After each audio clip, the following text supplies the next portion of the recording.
welcome to part 7 of what not to do, red cross according to social media. You cannot play with your wrist. You need that extended wrist at contact, and long after contact you can release and let that wrist go. So you cannot play with your wrist because you will lose control and the balls will go all over the place. So I'm going to turn the racket out of my wrist against the ball.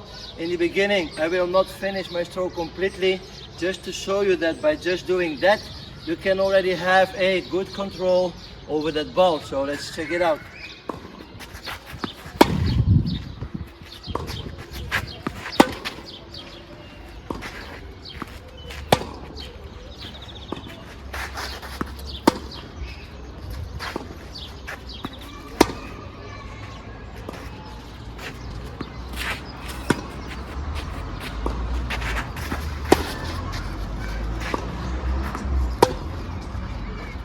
So now I'm going to turn the racket against the ball, and finish my stroke.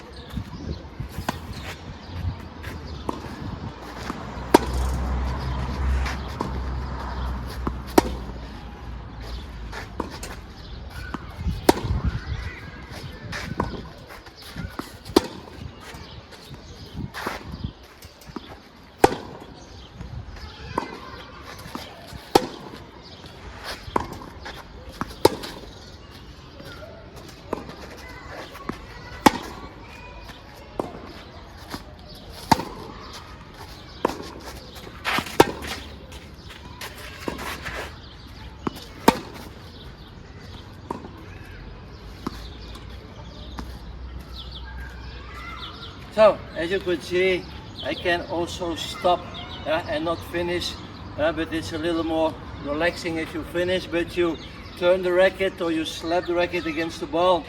There's a difference between fully extended to fully flexion. That's 180.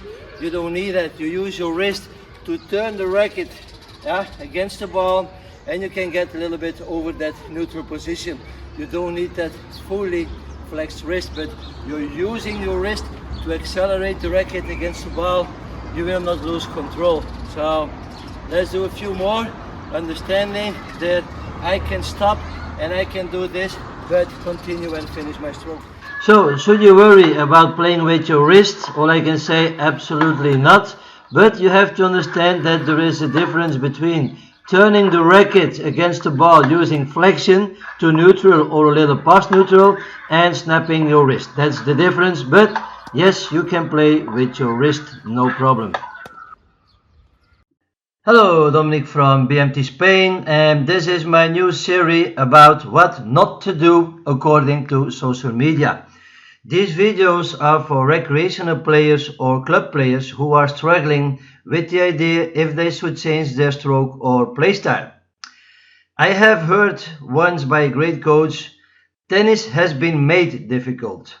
And that's the biggest reason why we have seen a lot of dropout by telling people you cannot do this, you cannot do that, without understanding that 99% worldwide are recreational players that don't want to invest hours and hours with a coach, maybe because they don't have the money or the time or the physical ability to do that, but just want to have fun on the court with their friends.